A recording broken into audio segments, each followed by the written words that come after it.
갈라디아서 5장 1절의 말씀입니다. 다 같은 목소리를 읽겠습니다.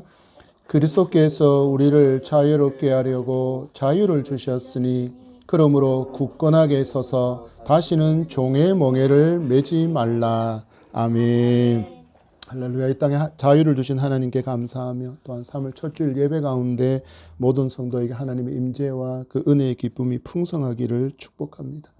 오늘은 3일절입니다. 그리고 107년이 지난 107주년이 되는 날이 바로 오늘 3일절입니다. 그날에 외쳤던 그 독립의 음성은 무려 26년의 시간이 지나서야 그렇게 광복으로 열매를 맺게 되었습니다. 그 26년의 시간은 참으로 눈물로 가득 찬 시간이었고, 피로 가득 찬 시간이었고, 슬픔으로 가득한 그런 시간이었음을 가진, 그 역사를 가진 나라가 바로 우리나라 대한민국입니다.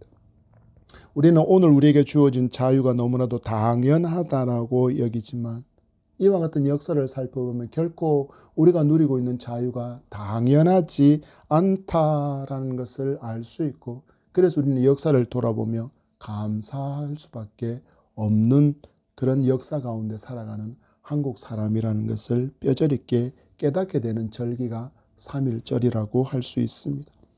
성도에게는 또 하나의 자유가 있습니다. 우리는 주신 말씀을 통해서 우리가 얻게 된 이 자유의 참 의미와 그 가치를 발견할 수 있는 풍성한 은혜가 우리 가운데 함께하기를 소망합니다. 여러분, 우리는 구원을 받기 위해서 단돈 1,000원도 지불하지 않았습니다.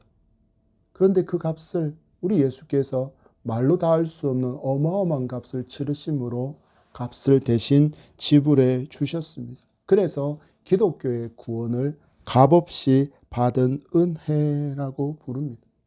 그렇다면 우리 주님께서 우리에게 이처럼 놀라운 구원과 자유의 은혜를 베풀어 주시기 위해서 치르신 그 대가는 무엇일까요? 우리는 말씀을 통해서 첫 번째 교훈을 받습니다. 피값으로 얻은 자유. 여러분, 우리의 자유는 예수 그리스도의 십자가, 그분의 죽음으로 말미암아 얻게 되어진 것입니다. 곧 우리가 누리는 이 믿음의 자유의 가치는 예수 그리스도의 목숨값이라는 의미입니다. 예수 그리스도께서 이렇게 십자가에서 치르신 그 목숨값으로 말미암아서 우리는 무엇에서부터 자유되었는지를 분명히 아는 성도여야 합니다. 이 작은 진리조차도 알지 못한 채 믿음의 삶을 살아가는 사람이 너무 많기 때문입니다. 성도가 예수 그리스도로 말미암아 얻게 되어진 자유는 절망하고 공포하게 만들었던 죄와 죽음에서부터의 자유입니다. 성경은 죄와 죽음의 문제를 해결하지 못한 사람은 여전히 절망과 공포 가운데 살아가고 있다라고 분명하게 선언하고 있기 때문입니다. 여러분, 왜 예수 그리스도 없는 삶이 절망입니까? 세상에서 부자로, 유명인으로, 권력자로 다른 이들의 부러움을 받는 자리에 서 있는 사람이라고 할지라도 죄의 문제를 해결하지 못한 사람은 여전히 하나님과 원수로 살고 있기 때문에 그 상태를 성경은 절망이라고 이야기합니다. 이렇게 절망하는 세대들은 어떤 인생을 살아갈까요? 가면의 인생을 살아간다 할 수 있습니다. 처음 사람 아담이 하나님의 말씀에 불순종하고 하나님이 그의 이름을 부르실 때 아담의 행동은 나무 뒤에 숨는 일이었습니다. 우리가 그 처음 사람 인간인 아담의 후손 아니랄까 봐 사람은 이 죄인의 모습이, 자신의 죄악되고 추악스러운 모습이 다른 사람에게 발각될 것이 너무 두려워서 이것을 숨기려고 돈과 명성과 권력이라는 가면으로 자기를 가린 채 자기가 괜찮은 사람인 것처럼 보이려고 얼마나 많이 노력하며 살아가는지 모릅니다. 그러나 뿌리 뽑힌 나무가 아무리 무성한 잎을 가지고 있다라고 할지라도 이미 죽은 것처럼 하나님과 단절된 상태로 살아가는 사람은 그 가운데 죄로 죽은 악취가 나는 삶, 그래서 어떤 것을 하더라도 결코 만족을 경험하지 못하는 허무 가운데 불안해하고 절망하고 방황하는 삶을 살아가는 것입니다. 죄는 끊임없이 우리를 공격해 옵니다. 넌 죄인이야, 넌 죄인이야, 너 같은 게, 너 같은 게, 너 같은 게라고 끊임없이 우리가 뭔가를 잘못했을 때 그 죄가 우리를 공격해 옵니다. 그런데 그 공격을 돈으로도 명성으로도 권력으로도 결코 막을 수 없습니다. 그럼 어떤 인생을 살아갑니까? 평안을 잃어버린 인생을 살아갑니다. 그래서 늘 막연한 불안 가운데 채워지지 않는 그 공허함에 빠져서 하루하루 인생을 살아가고 있을 뿐이라는 것이 성경에서 말씀하는 절망하는 인생의 실존이라는 것을 우리는 분명히 알아야 합니다. 많은 사람은 여전히 살아가면서 기대합니다. 내게 많은 돈이 있으면, 내가 저 사람과 같은 명성을 얻으면, 저 사람과 커다란 권력을 붙잡으면 모든 것을 그것이 제공해 줄 것이라고 착각하며 살아가지만 실상 우리는 이미 경험으로 그 어떤 것도 내게 만족을 줄 수 없다라는 것을 우리는 분명히 경험하고 있습니다. 여러분, 우리에게 얼마만큼의 돈이 있으면 만족할까요? 얼마만큼의 돈이 있으면 우리는 행복하다고 이야기할까요? 그런 인간은 없습니다. 1,000억이 있으면 만족할까요? 아니요. 제가 아는 천억 부자는 1조 원을 가진 사람을 쳐다보고 살고 있었습니다. 제가 아는 100억의 부자는 500억을 가진 사람을 바라보면서 저것을 부러워하면서 그렇게 전심투력하고 있었습니다. 인간에게 돈은 결코 만족을 주지 못합니다. 명성 또한 불꽃같이 찬란하게 빛나다가 그냥 소멸해 버리는 것이라는 것을 우리는 살아가면서 너무나도 많이 경험하지 않습니까? 우리도 이렇게 살았습니다. 예수 믿기 전에, 예수를 알기 전에 이것이 전부인 듯이 그것을 추구하는 인생을 살았습니다. 여러분, 그런데 우리에게 어떤 일이 일어났습니까? 기적이 일어났습니다. 예수님을 나의 구주로 믿게 된 것입니다. 이러한 삶을 살았던 바울도 예수 그리스도를 만난 이후에 그 놀라움을 로마서 8장 1절을 통해서 이렇게 감격하며 말하고 있습니다. 그러므로 이제 그리스도 예수 안에 있는 자에게는 결코 정죄함이 없나니 이는 그리스도 예수 안에 있는 생명의 성령의 법이 죄와 사망의 법에서 너를 해방하였다라고 그렇게 그는 노래하고 있습니다. 이 말씀으로 인해서 이 놀라운 선언으로 말미암아 이 말씀을 믿는 성도, 예수 그리스도를 믿는 성도는 더 이상 죄로 말미암아 죄의 그 공격 가운데서도 가면으로 자기를 가리거나 가면 뒤에 숨거나 어떤 나무 뒤에도 숨지 않을 수 있게 되었다라는 것입니다. 여러분, 예수 믿는 사람 보면 어떻습니까? 괜찮아 보입니까? 저는 괜찮아 보이지 않습니다.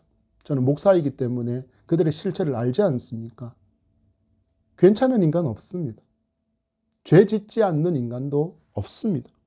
모든 사람이 죄를 짓습니다. 그러나 크리스찬은 너무나도 놀라운 은혜 가운데 거하는 사람입니다. 이처럼 연약한 우리를 아시는 주님께서 우리에게 늘 말씀하시기 때문입니다. 내가 너를 위해서 십자가에서 죽었단다. 그러면서 말씀하시기를 그래도 나는 너를 사랑한다라는 음성이 누구에게 들려질까요? 예수 믿는 사람에게는 끊임없이 들려집니다.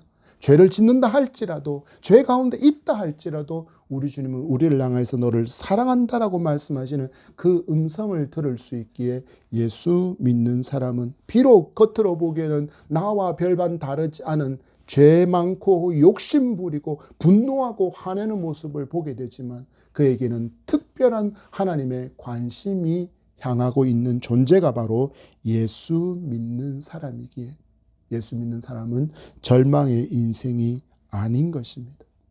그래서 여러분, 죄가 여러분들을 공격해 올 때 숨지 마십시오. 어디로 가셔야 합니까? 우리를 사랑한다 말씀하시는 주님 앞으로 나아가시기 바랍니다. 주님 앞으로 나아가 용서를 구하고 그 가운데 죄 사함을 얻고 하나님과의 관계를 깨뜨리지 않아야 합니다. 세상 사람들은 죄를 지으면 점점점 숨으려고 하지만 예수 믿는 사람들은 죄를 짓는 순간에 하나님께로 나아갈 때 비로소 소망이 있음을, 그 가운데 거하는 것만이 참된 소망임을 여러분 분명히 아셔야 합니다. 또한 예수 그리스도를 믿어 구원받은 성도는 부활과 영생의 소망을 가졌기에 더 이상 죽음이 공포가 되지 않는 놀라움을 누리는 사람이라는 것을 아셔야 합니다. 여러분, 장례식장 우리 자주 가지 않습니까? 뭐가 자주 들립니까? 장례식장에 가면 제일 많이 듣는 단어가 있습니다. 아이고, 아이고. 나는 간다. 나는 간다. 곡소리만이 가득한 곳이 실상은 장례식장입니다. 그죠? 그런데 크리스찬의 장례식은 좀 다릅니다. 천국 환송식이라고 부르면서 반주를 켜놓고 찬송을 부르면서 그렇게 장례식을 치릅니다. 왜 그렇습니까? 다시 재회할 소망이, 천국에서 다시 만날 소망, 부활의 소망과 영생의 소망이 있음을 믿고 살기 때문입니다. 여러분, 이렇게나 놀라운 은혜를 우리는 값없이 누리고 있지만 이를 위해서 예수님께서는 십자가에서 당신의 생명으로 그 값을 지불했기에 누릴 수 있는 자유라는 것을 성도는 잊지 않아야 합니다. 그렇다면 여러분, 이 진리를 안 후에 우리는 어떻게 살아야 합니까? 감사하며 살아야 합니다. 여러분, 성도에게 구원보다 더 큰 감사의 제목은 없습니다. 사람들이 부와 명성과 권력을 얻기 위해서 그렇게나 수고하지만 그 모든 것 죽은 후에 다 어떻게 해야 합니까? 고스란히 다 땅에다 두고 가야 합니다. 그 어떤 것도 챙겨갈 수 없습니다. 그 어떤 것도 챙겨가지 못합니다. 그러나 믿음으로 얻게 된 구원은 전혀 다릅니다. 영원히 우리와 함께하고 우리에게 영원한 생명을 주기 때문입니다. 여러분, 이미 우리에게 주어진 이 놀라운 구원의 복을 감사할 수 있어야 합니다. 그래야 여러분, 땅의 것이 부족하고 땅의 것이 결핍되어지는 그 순간에 원망하지 않습니다. 감사할 수 있기 때문입니다. 3.1절, 여러분, 일제의 총칼 앞에서도 독립을 확신하며 외쳤던 그 선조들은 26년의 시간 후에 광복을 이 땅에 있게 했습니다. 우리도 이 광야 같은 인생길에서 구원 얻은 성도로 우리에게 주신 이 놀라운 구원과 자유의 기쁨을 외치고 자랑하며 살아갈 수 있기를 축복합니다. 이처럼 우리의 자유는 주님의 피값, 주님의 생명으로 맞받고 너무나도 고귀한 것인데 많은 사람들이 값없이 주어졌다라고 여기다 보니 좀 이 구원의 가치를 굉장히 가볍게 여기는 경향이 굉장히 많습니다. 그러나 여러분, 이 구원의 자유는 결코 방치해서도 안 되고 교회를 다니면서 내 마음대로 살아가는 방종은 더더욱 이곳에 있을 수 없습니다. 그래서 우리는 이 귀한 자유를 잃지 않고 살아가기 위해서 날마다 힘써야 할 실천이 있음을 말씀 가운데 교훈받아야 합니다. 두 번째 교훈은 우리의 자유는 수고롭게 지켜야 한다라는 것입니다. 6.25 전쟁이 있은 후 벌써 73년의 시간이 흘러가는 동안 우리는 자유를 누리고 있습니다. 여러분, 이 자유가 그냥 누려지는 것입니까? 아닙니다. 73년 동안이나 많은 군인들의 헌신 가운데 자유가 지켜졌습니다. 그리고 수많은 희생자도 분명히 이 역사 가운데 있었습니다. 또한 최선의 삶을 살아가는 국민의 수고가 함께했기에 이 자유가 지금껏 지켜지고 있는 것입니다. 거저 얻은 자유가 아니듯이 자유를 지키고 유지하기 위해서도 대단히 많은 수고와 노력이 필요하다라는 것입니다. 여러분, 우리의 신앙에도 마찬가지의 원리가 적용되어집니다. 이를 위해서 바울이 교훈하는 수고의 내용을 한번 살펴보겠습니다. 여러분, 5장 1절 말씀 끝자락에 보십시오. 다시는 무엇을 매지 말라라고 말씀하고 있습니까? 종의 멍에를 매지 말라라고 이야기합니다. 여기서 말하는 종의 멍에라는 것은 당시 율법주의자들, 유대주의가 말했던 율법을 모두 지켜야만 구원을 받는다라는 그 율법주의를 의미합니다. 너희들은 이 성경에 기록된 모든 명령들을 지켜야 구원받을 수 있어 라고 외치는 그 음성에 대해서 바울은 종의 멍에라고 이야기합니다. 1차적으로는 이것을 이야기하고 넓은 의미로는 예수 그리스도를 믿은 후에 다시 예수 믿기 전에 살았던 그 삶으로 돌아가지 말라라는 것입니다. 여러분, 예수 믿으면서도 우상 숭배하는 사람이 얼마나 많습니까? 예수 믿으면서도 미신을 따르는 사람이 얼마나 많습니까? 심지어는 자기가 주인인 채 살아가는 사람도 너무너무 많습니다.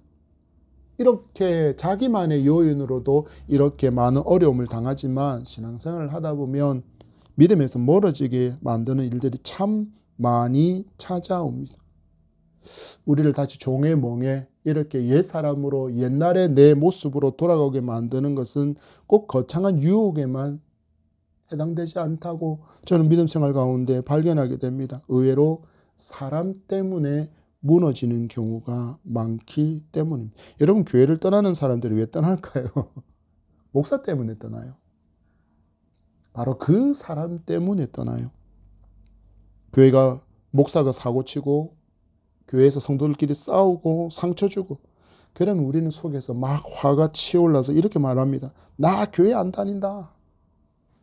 기독교가 이 모양이면 안 믿겠다라고 말하면서 교회를 떠나가는 가난한 성도들이 얼마나 많은지 모릅니다. 지난 수요일에도 잠깐 말씀드린 것처럼 부산의 한 대형교회 목사가 욕설과 저주의 말과 인격 모독과 헌금 액수의 많고 적음으로 교회 내 서열을 매기는 그 일로 인해서 지금 교계와 사회적으로 아주 큰 무리를 일으키고 있습니다. 이런 일들을 마주하면 세상의 많은 사람은 앞에 있는 박 목사처럼 목사를 향해서 저 목사는 돈만 밝힌다고 이야기합니다. 목사는 돈만 밝혀라고 이야기합니다. 대형교회 목사들을 보면서 싸잡아 비난하죠. 야, 저 목사 봐라. 저렇게 좋은 차 타고 다니고 저렇게 좋은 옷을 입고 다니고 어딜 가더라도 아이고 우리 목사님, 팔순의 할머니도 40대 50대 된 목사님 앞에서 아이고 우리 목사님 하는 모습 보면서 아이고 저 목사들은 높임만 받기를 원하고 저렇게 좋은 것만 얻고 좋은 것만 먹고 좋은 것만 사는구나 라고 하면서 그렇게 돈을 밝히는 목사라고 싸잡아 비난합니다. 또 많은 성도는 이런 모습들을 보면서 실망하여 교회를 떠나가기도 합니다. 여러분, 부탁드립니다. 단순히 목사가 그 성도가 마음에 안 든다고 쉽게 교회를 떠나가지는 마십시오. 비진리를 말하고 복음을 훼손하고 인격 모독을 일삼는 목사에게서 멀어지는 것은 괜찮습니다. 이런 목회자인 줄 알면서도 성장을 시켰다는 그 성과로 근거 삼아서 그를 비호하고 자성하기를 요구하고 회개를 요구하는 목소리를 비난하고 있는 그런 교회라면 여러분 그 교회에서 떠나가셔도 괜찮습니다. 그러나 예수님에게서는 멀어지지 않아야 합니다. 왜냐하면 우리의 구원과 우리의 자유의 목적지가 예수 그리스도이시고 그 목적지로 나아가는 방법이 예수 그리스도의 말씀이기 때문에 여러분, 사람에게 실망하여서 우리 예수님을 떠나버리게 된다면 우리는 다시 죄의 종 노릇하는 멍에를 매는 삶으로 돌아갈 수밖에 없기 때문입니다. 그래서 바울은 굉장히 강한 어조로 우리에게 교훈합니다. 여러분 12절의 말씀 같이 읽겠습니다. 시작. 너희는 어지럽게 하는 자들은 스스로 베어버리기를 원하노라. 아멘. 여러분, 바울이 외치고 있는 이 외침은 진리를 훼손하는 자들과의 관계를 끊으라는 단호함을 강조합니다. 율법을 지킴으로 말미암아 구원받는다는 그 외침뿐이 아니라 이 시대로 말하자면 얼마나 많은 이단과 얼마나 많은 사이비의 거짓된 미혹이 남아 있습니까? 우리 지난주에 잠깐 우리 민석이 집에 갔다 온 거리를 걸어가는데 하나님 엄마 찾는 사람들이 와서 한번 들어보시겠습니까? 라는 목소리도 요즘 훨씬 넘쳐납니다. 옛날보다 훨씬 더 많습니다. 그들과 교통하지 말라라는 것입니다. 이런 자들과 교제하는 순간 우리의 신앙이 혼란을 마주할 수 있기 때문입니다. 그래서 바울은 되게 단호한 어조로 이야기합니다. 베어 버리라. 여러분, 이렇게 우리를 외부에서 공격해와서 우리를 어지럽게 많은 일들도 있지만 자기 스스로 만드는 문제도 있음을 바울은 분명히 이야기합니다. 여러분 19절과 21절의 말씀을 보시기 바랍니다. 바울이 말하고 있는 여기에서 말하고 있는 19절에서 20절에서 말하고 있는 육체의 일들은 바로 나 자신이 주인이 된 삶의 모습이라는 것을 보게 됩니다. 이들이 어떤 일을 하고 있습니까? 자신의 쾌락을 위해서 다른 사람을 도구로 사용하고 있습니다. 그리고 자기가 공동체에서 영향력을 가진 사람임을 드러내기 위해서 공동체를 쪼개는 행위도 거침없이 행하고 있습니다. 자기를 따르는 사람들은 내 편으로 만들고 자기를 반대하는 사람들은 적처럼 여기면서 공동체를 쪼개는 그 행위조차도 그는 당연한 듯이 행하면서 이 말씀에 온전히 위배되어지는 불순종하는 모습을, 육체의 일을 따르는 그들의 모습을 보여주고 있습니다. 그리스도의 몸인 지체인 교회가 되었음에도 불구하고 교회 안에서 우리는 경제 수준이 비슷하니, 우리는 취미가 비슷하니, 우리는 같은 대학 출신이니 하면서 끼리 문화를 만들기도 합니다. 그러면서 다른 이들이 그 모임에 들어오는 것을 막고 있다면 여러분 역시 말씀에 불순종하고 있다는 사실을 깨달아야 합니다. 왜냐하면 바울이 너무나도 두려운 말씀을 이어가고 있기 때문입니다. 하나님의 나라를 유업으로 받지 못한다라고 말씀합니다. 하나님의 나라를 유업으로 받지 못한다. 구원과 관련됐다라는 이야기입니다. 여러분 여기서 말하는 것은 한두 번의 실수로 인해서 구원을 박탈하겠다라는 그런 의미가 아닙니다. 굉장히 습관적으로 지속적으로 이런 일을 행하면서도 아무런 가책 없이 이런 일을 행하는 상태를 의미합니다. 마치 불도장을 맞아서 피부에 신경이 죽어버린 그와 같이 이 말씀에 불순종하고 있음도 깨닫지 못하는 그런 상태가 된 사람은 하나님의 나라를 유업으로 받지 못할 것이다 라고 경고하고 있습니다. 여러분 혹시 이런 일을 주도하거나 이런 자리에 동참하고 있다면 그 길에서 떠나고 잘라내어서 불순종에서 떠나서 자유를 잃어버리지 않도록 조심하고 조심할 수 있는 믿음의 삶이 저와 여러분에게 있기를 소망합니다. 여러분 왜 이렇게 성도는 힘들게 살아야 할까요?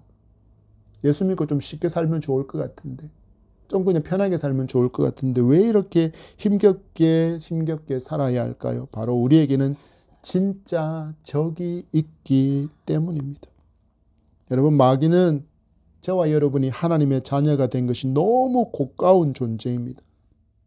하나님의 자녀답게 살려고 몸부림치는 것도 너무나도 못마땅해 합니다. 그래서 우는 사자처럼 끊임없이 성도를 공격해오고 미혹해서 넘어뜨릴 최고의 방법을 언제나 찾아다닙니다. 여러분 군대의 군인은 초소에서 적진을 바라보고 언제나 말똥말똥 뜬 눈으로 깨어 있어야 합니다. 왜 그렇습니까? 언제 적이 공격해 올지 모르기 때문입니다. 73년이라는 이 시간 동안의 수고와 하나님의 보호하심 아래에 우리는 여전히 자유를 누리고 있는 것처럼 우리에게 주신 믿음의 자유를 우리가 지키기 위해서 우리는 어찌 해야 합니까? 여러분 말씀 안으로 들어오셔야 합니다. 그래야만 하나님 기뻐하시는 아름다운 믿음의 삶을 살아갈 수 있고 누림의 삶을 살아갈 수 있기 때문입니다. 우리에게 주신 자유를 지켜내는 과정은 결코 여러분 만만치 않습니다.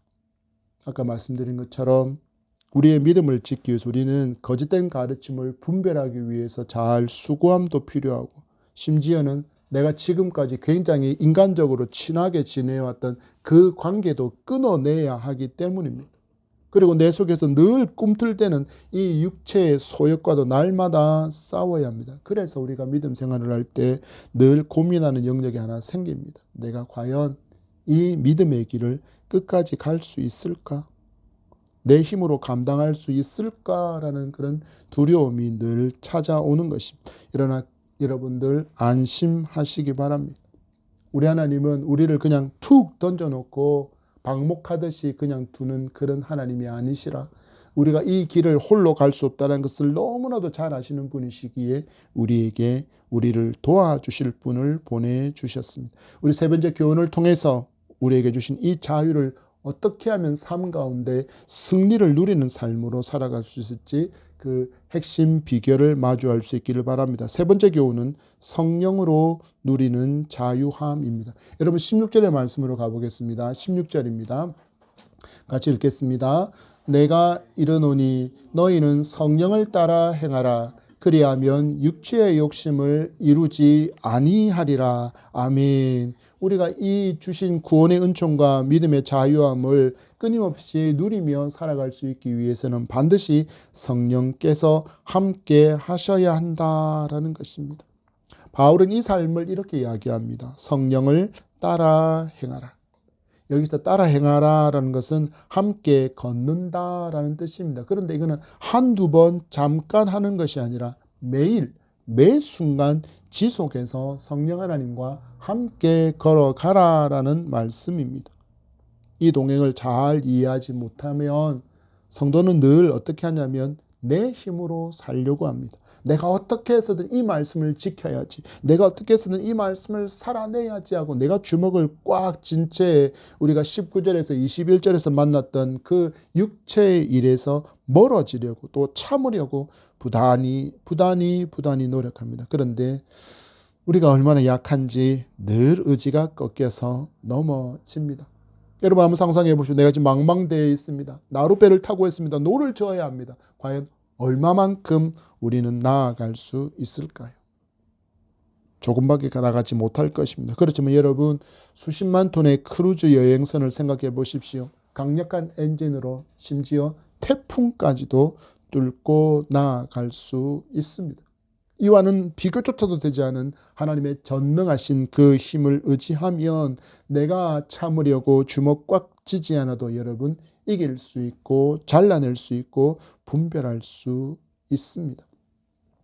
우리는 어두움을 몰아낼 아무런 능력이 없지만 태양이 떠오르는 순간 그 어두움이 순식간에 물러감과 같이 우리가 성령을 의지할 때 우리를 지배하려는 그 육체의 모든 욕심까지도 힘을 잃게 된다는 것이 복음의 진리임을 여러분 붙드시고 내 힘으로 이것을 살아가려고 하면 우리는 살 수 없습니다. 그래서 우리의 모든 삶은 언제나 성령과 함께하는 삶이어야 되고 우리가 성령과 함께한다라는 그 삶의 증거에 대해서 바울은 이렇게 이야기하고 있습니다. 우리 22절과 23절 말씀 봤습니다.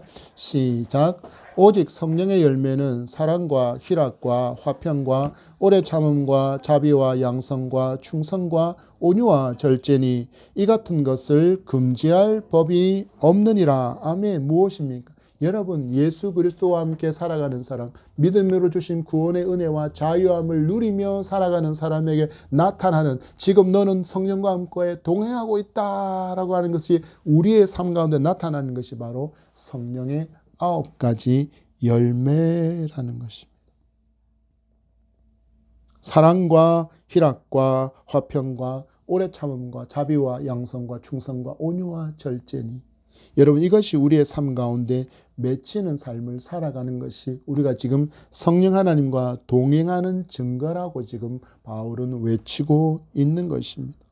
우리는 설교를 듣게 될 때 특히 사랑에 대해서 설교를 듣게 되면 나를 힘겹게 하는 그 사람을 떠올리면서 우리가 의지적으로 막 결단합니다. 아, 하나님이 사랑하라 하시니 나도 저를 사랑해야지라고 그렇게 각오를 다졌지만 여러분 예배 후에 식사 자리에서 나를 바라보는 그 사람의 경멸스러운 표정과 말을 듣는 순간 우리는 순식간에 분노하고 무너지는 경험을 너무나도 많이 하지 않습니까? 우리의 힘으로 할 수 없다라는 것을 드러내는 증거이기도 합니다. 여러분 그래서 우리는 늘 성령 하나님과 함께 걷기를 힘쓰고 또 힘써야 합니다. 어떻게 살아갈 때 이것이 가능합니까? 여러분 매일의 삶에서 우리가 말씀과 기도로 깨어 있어야 되는 이유가 바로 그것입니다. 말씀에서 멀어진 사람, 기도에서 멀어진 사람은 성령하고도 멀어져 있음을 아셔야 합니다. 그리고 우리에게서는 예배의 사모함이 회복되어져야 합니다. 이러한 만남들이 잦아질 때 우리는 성령과 친밀한 삶을 누릴 수 있기 때문입니다. 그래서 잠언 8장 17절은 이렇게 우리에게 말씀합니다. 나를 사랑하는 자들이 나의 사랑을 입으며 나를 간절히 찾는 자가 나를 만날 것이니라. 여러분 이 말씀을 주위에서 보시면 하나님이 동행함을 우리보다 더 원하신다라는 것을 우리에게 말씀하시는 것이 잠언 8장 17절입니다. 나를 사랑하는 자들이 나의 사랑을 입으며 나를 간절히 찾는 자가 나를 만날 것이니라. 하나님이 우리와 동행하기를 이처럼 원하신다라는 것을 여러분 기억하면서 우리의 믿음의 발걸음마다 성령과 동행할 때 우리는 그 기쁨 안에서 기쁨을 잃지 않는 놀라운 믿음의 여정을 걸어갈 수 있게 될 줄 믿습니다. 여러분 주신 말씀의 약속을 믿음으로 굳게 붙드시기 바랍니다. 또한 간절한 사모함 가운데 기도하며 나아가시기 바랍니다. 이와 같은 경험을 여러분들이 마주하게 될 때, 맛보게 될 때 어제와 전혀 다른 오늘을 분명히 마주하게 될 줄 믿습니다. 여러분, 말씀을 맺습니다. 말씀드린 것처럼 우리가 지금 누리고 있는 자유는 결코 공짜가 아닙니다. 우리가 대한민국에서 누리는 이 자유함도 공짜가 아니듯이 믿음으로 말미암아 누리는 영적인 자유함 또한 공짜가 아니라 예수의 피값으로 주어진 것임을 여러분 기억하면서 그 선물을 받은 성도답게 우리의 삶이 더욱더 견실해질 수 있기를 소망합니다. 그리고 우리에게 주신 이 자유를 더욱더 풍성히 하기 위해서 애쓰고 수고하는 그 아름다운 삶이 또한 우리에게 있기를 바랍니다. 마지막으로 여러분의 삶 가운데 우리의 힘으로 이것을 살아낼 수 없음을 인정하면서 성령 하나님의 손을 잡고 성령 하나님과 함께 걸어가기에 힘쓰는 저와 여러분의 삶이 되기를 바랍니다.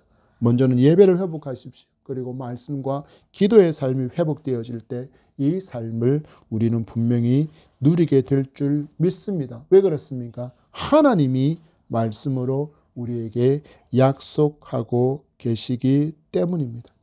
참 자유를 얻은 성도 여러분, 이 놀라운 진리를 믿는 성도 여러분, 이제 감사하며 참 자유를 지키기 위해서 수고함을 여러분 멈추지 마시기 바랍니다. 그리고 성령과 함께 끝까지 동행하는 믿음의 정을 걸어가는 저와 여러분이기를 간절히 소망합니다. 기도하겠습니다. 하나님 감사합니다. 우리에게 거룩한 주일 3월의 첫날에 첫 주일로 아버지 앞에 예배하게 하시옵고 우리에게 주신 놀라운 구원의 자유를 보게 하시니 감사합니다.